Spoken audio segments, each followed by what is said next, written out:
시청자 여러분 안녕하십니까? VOA 뉴스투데이 시작합니다. 로버트 에이브람스 주한미군 사령관이 신종 코로나 바이러스로 인해 북한군이 장기간 봉쇄된 뒤 훈련을 재개한 사실을 밝히면서 북한 내 감염자 발생을 확신했습니다. 유엔 아동기금은 대북 지원 물품이 다음 주 북한에 전달될 것이라고 말했습니다. 지다겸 기자가 보도합니다. 미국 국방부 출입 기자들과 화상 기자회견을 가진 로버트 에이브람스 주한미군 사령관은 북한군이 신종 코로나 바이러스 확산 우려에 따라 약 한 달간 봉쇄 조치됐던 것으로 파악했다고 밝혔습니다. But what I do know is that their armed forces has been fundamentally been on lockdown for about 30 days, and only recently have they started routine training again.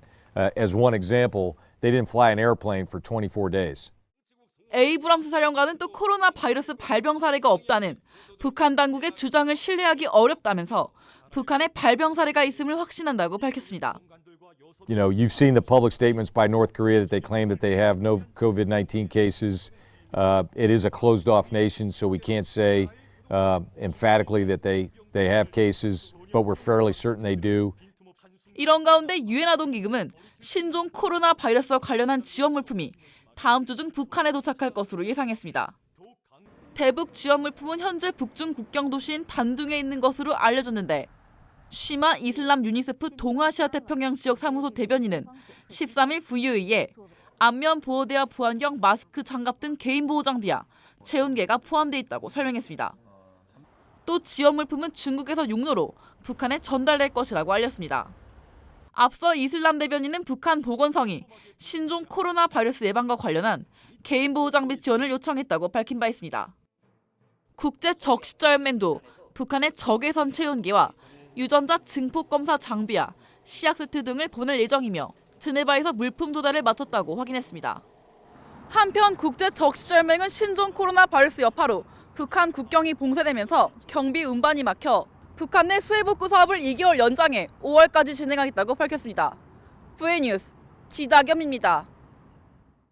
인도주의 단체인 국경 없는 의사회가 유엔으로부터 제재 면제를 받은 신종 코로나 바이러스 관련 대북 지원 물품을 중국 단둥을 통해 북한에 전달할 예정이라고 밝혔습니다.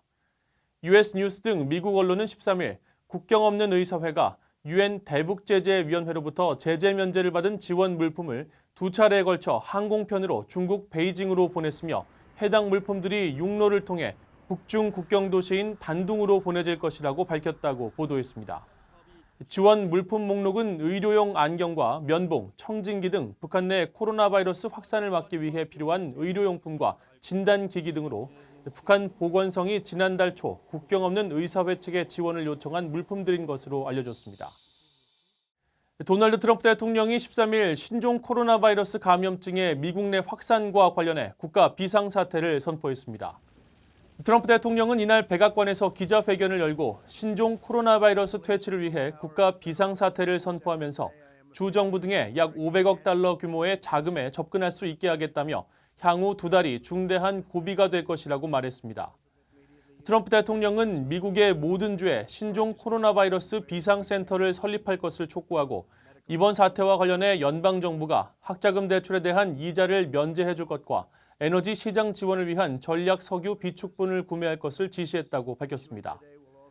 이번 비상사태 선포는 1988년 통과된 스태퍼드 법에 따른 것으로 연방재난관리처는 400억 달러를 상회하는 재난기금을 활용해 주정부의 검사와 의료시설 등 필요한 자금을 지원할 수 있게 됩니다. 북한 인권 결의안 초안이 유엔 인권이사회에 제출됐습니다. 초안에는 북한 인권 유린의 책임 규명과 책임자 처벌을 강조하는 내용과 함께 신종 코로나 바이러스 대응과 관련해 유엔 등 국제사회와 협력할 것을 촉구하는 내용이 담겼습니다. 김영교 기자가 보도합니다. 유럽연합 주도로 12일 유엔 인권이사회에 제출된 북한 인권 결의안 초안은 북한이 신종 코로나 바이러스 대응과 관련해 국제사회와 협력할 것을 촉구했습니다.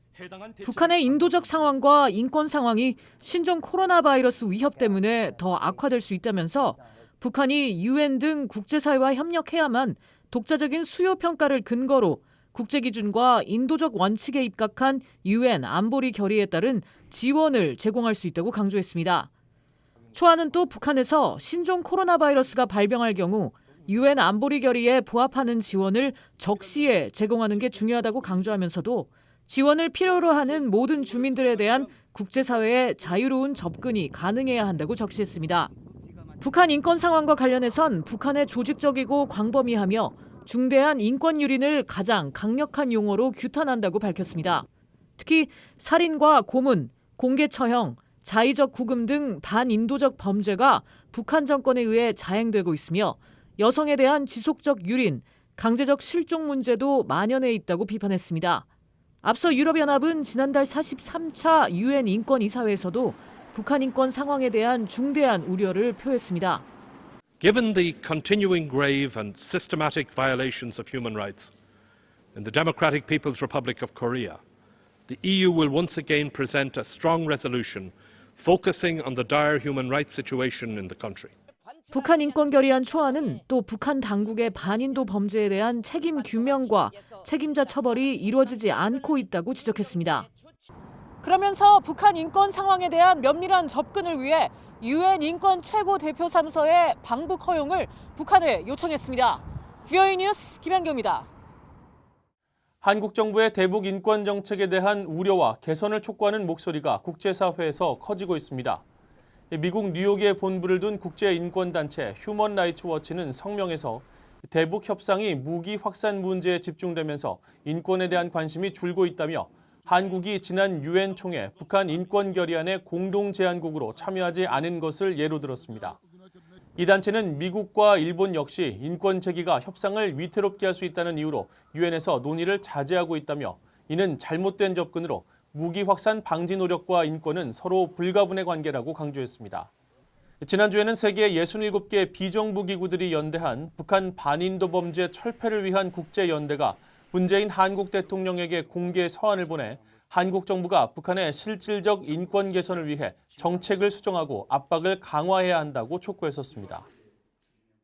올해 치러질 미국 대통령 선거에서 트럼프 대통령의 재선 여부가 향후 미북 대화의 변수가 될 것이라는 관측이 나왔습니다. 전문가들은 설령 정권이 교체되더라도 전임 정권과의 차별화를 위해 기존 대북 정책의 극단적인 변화를 추구하는 것은 지양해야 한다고 지적했습니다. 김동현 기자가 보도합니다.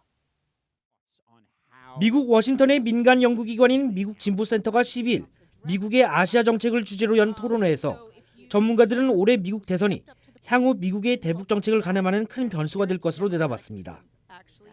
제시카 리 퀸시 연구소 동아시아 프로그램 선임연구원은 특히 민주당이 정권을 탄원할 경우 북한과의 대화 자체에 무게를 두지 않을 가능성이 크다고 말했습니다. But really say, look, we are not going to do photo ops anymore and sort of diminish downright the value of talks, even at the mid-level. So I worry about that. 리 선임연구원은 비군사적 방식으로 문제를 해결하려 한 트럼프 대통령의 공은 인정하지만 정상 간 대화 노력이 실무급에 미치지 못한 점은 문제라면서 대통령이 바뀌더라도 북한과의 협상 기조를 계속 유지해야 한다고 주장했습니다. 미국의 정권 교체 국면에서 북한의 도발 가능성도 제기됐습니다. 정박 브루킹스 연구소 선임연구원은 북한이 과거 미국의 정권 교체가 이루어지는 시기에 맞춰 도발적 행동을 취해온 사실을 지적했습니다.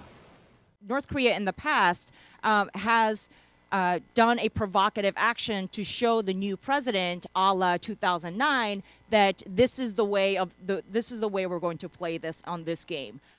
전문가들은 또 미중 패권 경쟁에 따른 주한미군 철수 등 영내 미군 배치 변화 가능성에 대해서도 의견을 나눴는데 주한미군 철수 시 한국과 일본이 미국 확장 억지력 약화를 이유로 자체 핵무장 강행 가능성과 이에 따른 영내 안보 악화를 우려했습니다.